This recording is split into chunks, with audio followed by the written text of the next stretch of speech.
Hello, everyone. Good afternoon. Good afternoon, Emmanuel. Hi, Paul. Afternoon. How you doing? I'm doing great. How are you doing today? I'm doing fantastic. That's wonderful. I wanted to Yeah. welcome everyone to our Facebook session here with Emannuel Chisalu. This is a virtual session, a series of interviews that we're conducting with Mandela Washington Fellows and other exchange program alumni of our U.S. Zambia exchange programs. And we're very pleased to have Emmanuel here with us today to talk about career planning during challenging times. So he's going to talk a little bit about the idea of career planning during the COVID-19 crisis and how students and others can engage in career planning to adapt to the current situation. So we would like to welcome Emannuel Chisalu. He is a 2017 Mandela Washington Fellow, and he is also a certified career analyst and a performance and environmental auditor with the Office of the Auditor General. So we're very pleased to have you, and we'll go ahead and get started. Can you just start by telling us a little bit about yourself and your role as an auditor and a career analyst? Thank you very much, Paul, and good afternoon once again to the viewers. I may express my heartfelt gratitude for this opportunity, and straight away, who is Emmanuel? So I am a certified career analyst and also a professional resume writer. Side by side, working on my professional job as a performance and environmental auditor for Office of the Auditor General. I am also, like you've introduced in the preamble, I am a 2017 Mandela Washington Fellow. Participated in this program in 2017 at Howard University in Washington, D.C., with a specific focus in public policy management. So basically, my role as, first of all, as a certified career analyst has been to prepare young adults for future careers in colleges and universities by help them, go through the career planning process, identify suitable career pathways that correspond to their personality, career interest, and who they are as individuals. And once they choose those careers, as well, I begin to prepare them now for employment by equipping them with job searching skills and strategies. So basically, that is my role as a career coach. Then as a performance and environmental auditor for Office of the Auditor General, one of the other jackets I wear is to provide oversight responsibilities to government institutions and other government spending agencies by auditing the performance of different institutions with regards to their efficiency, effectiveness, and also economical behavior in the way they provide public goods and services to benefit the general citizenry of our country. So in a nutshell, those are my two roles. Great, thank you. Sounds like you keep yourself very busy. Absolutely, very busy. So can you tell us a little bit, going back to 2017 when you did the Mandela Washington Fellowship at Howard University, can you tell us a little bit about what impact that leadership training had on your career path? All right, thank you very much, Paul. I've always known that I am a leader. I am an influencer. I think from my childhood, I've always taken leadership roles and responsibilities through to secondary school, university, and also in the corporate world. But then I was limited in certain areas, more especially when it came to enhancing my competences and skills, and how I can go about providing 21st century solutions to the problems that we are faced with as a community, as a country, continent, and as a globe as a whole. So this, prompted me to apply for this prestigious leadership program. And in 2017, I got the opportunity to go to United States of America, Washington, D.C. in particular, to hone and enhance my leadership skills. And I must make mention that having gotten this opportunity, being limited in one area of leadership back here at home, and the time when I was in America, my mind was opened. I was open to a world of possibilities through interacting with people that have gone ahead of me, in the area that I desire, that is serving in the public sector. I learned a lot about how policies are formulated, how leaders play a critical role when it comes to political, economical, and social governing. And equally important to mention as well was the power of networking. Okay, so I got introduced to a system of powerful networks that provided me with critical information, provided me with practical skills, provided me with practical experience with regards to institutions within Washington D.C. That exposed me to how governance systems are supposed to run. So based on that, I think it has had a very positive impact in the way that my perspective on worldview and how things need to be run and managed has changed, and that which I'm grateful for. Yeah. Fantastic. Thank you. Well, it sounds like you had a lot of very powerful professional experiences while you were in Washington, D.C. Were there anything, any kind of cultural experiences that were particularly memorable as a visitor to the U.S.? Well, yeah, of course, there were quite many cultural experiences. And I must make mention as well that, experiences were both positive and negative. Um, you know how it is, coming from more or less a reserved nation, such as Zambia, going to an open, cultural environment in the United States of America. Uh, in the early days, I think I would say maybe the first week, I had some cultural shocks, like just seeing the differences in attitudes, in behaviors, and how people carry and conduct themselves. So things that are considered normal on the other side, for instance, in America, here in Zambia, would consider them to be abnormal. But what helped me was one of my, soft skills, adaptability. So I was able to adapt quickly to a change of environment and also embrace different cultural behaviors. So one thing that I liked the most, of course, was partying. Yeah, people in the States, more especially Washington, D.C., they party a lot. So we used to go down the street there, have some drinks, meet up with different people, and the other cultural experience I had, of course, was the power of networking. I think networking in America is considered as a culture. So during the course of the week, talk of maybe Wednesday or Friday, would have different, cultural networking events. So this is where Africans living in the diaspora, they get to meet together, have different dishes, served, different dances, different activities, taking place. So for me, that really opened my mind that, oh, really, we live in a connected world and we need to interact despite the culture or religious belief that you have. But when we get together as a people, we need to set apart our differences and then just enjoy that company and networking. Yeah. Right. Thank you for sharing that. So when you came back to Zambia after your exchange program, were there any particular programs or projects that you were able to implement as a result of your training and leadership work that you did in the United States? Yes, Paul, and I must make mention that, and I think this is, I'm not the first one to face this, but when you go to an environment such as United States of America, and then you meet, top performing young leaders from different countries across Africa, and you get to learn great things that they're doing in their respective countries. There's always that pressure now of thinking, I need to do something. I need to initiate something that's going to save my community, something that's going to save my country, provide tangible solutions to the problems that we are faced with.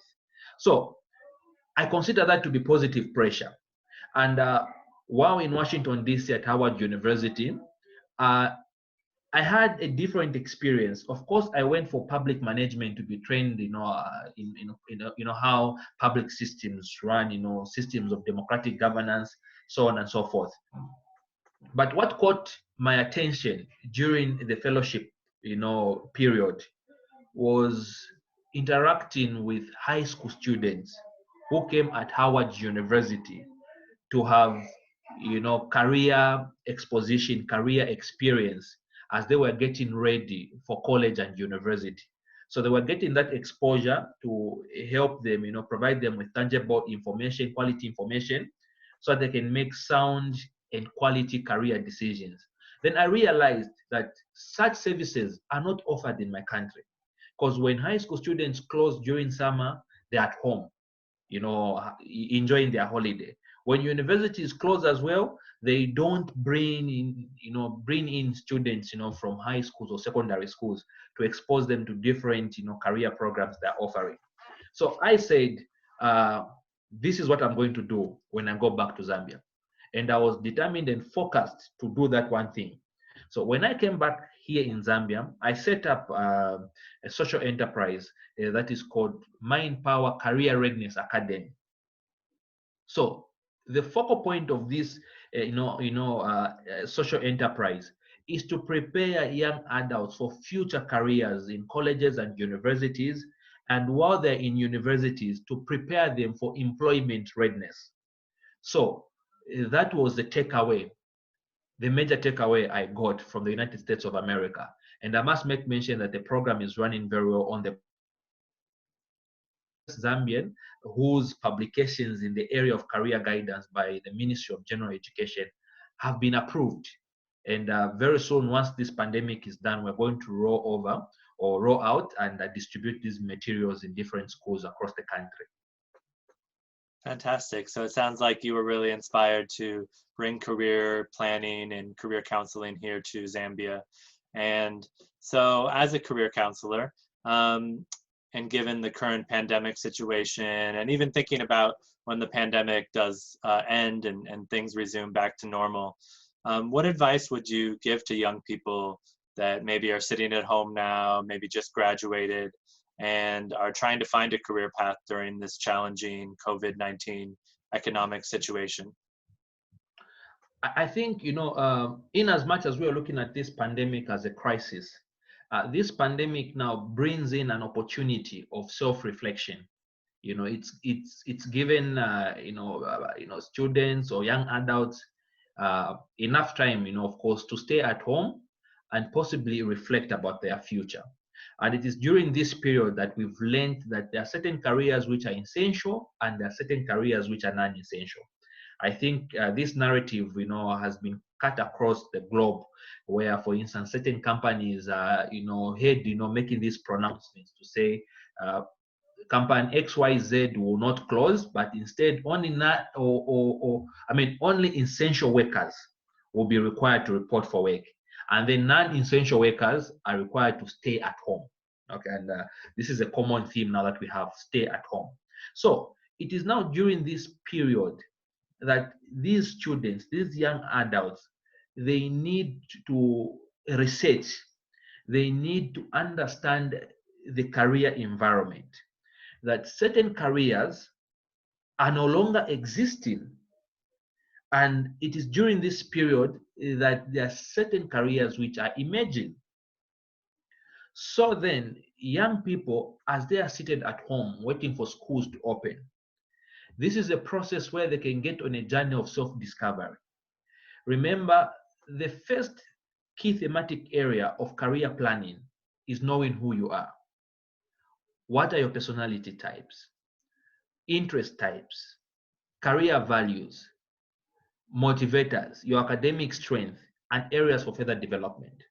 So when you get on this journey of self-discovery, you need then to begin connecting the dots between who you are and what possible career pathway exists out there for you.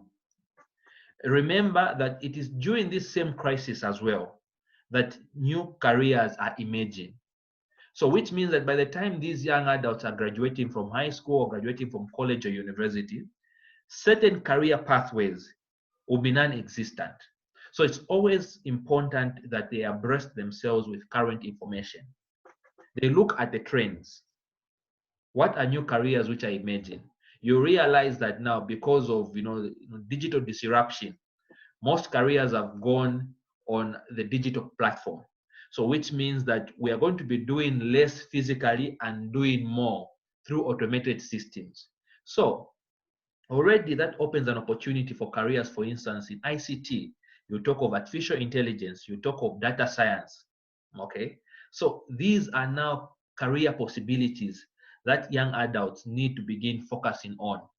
So that when they're making their decision is based on current information. So this pandemic should be used as a moment of reflection and seeing where exactly the career trajectories are heading to. Absolutely, great. And so talking about the idea of career planning, I just wanted to ask you as well, what do you think, bringing career counseling and career planning back to Zambia, what do you think are some of the challenges that you've seen working, trying to bring this, this type of information to Zambia? Well, there are quite a number of challenges. First of all, in Zambia, we haven't really taken the issue of career guidance and counseling seriously, I would say seriously.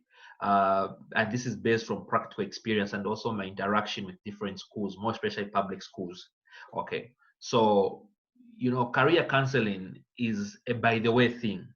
So what is focused more on is guidance and counseling, where they are correcting or rectifying student or pupil behavior rather than preparing them for future careers. So because we haven't had a narrative of career counseling in various schools, people are reluctant to invest in career planning. So we think that just because you've gone to school, then your future is bright. Just because you got good grades, then you are in for a career success. You're in for career success. Not knowing that career, the career journey, it is a process and not an event. So first of all, that they should subscribe to career counseling for their children. It's something that has been very difficult because the parents haven't had that opportunity of getting the exposure of career guidance and counseling, and also understanding the need in the 21st century that the careers that they once chose before, okay, are non-existent or they've become less important because the environment has changed. So that has been the challenge, penetrating systems and also penetrating households to make parents realize that they need their children, to subscribe for career counseling or career guidance. So basically, it has been the challenge of disseminating the information and also making parents realize that there has never been a time as this that the narrative of career planning and counseling is important. Great, thank you.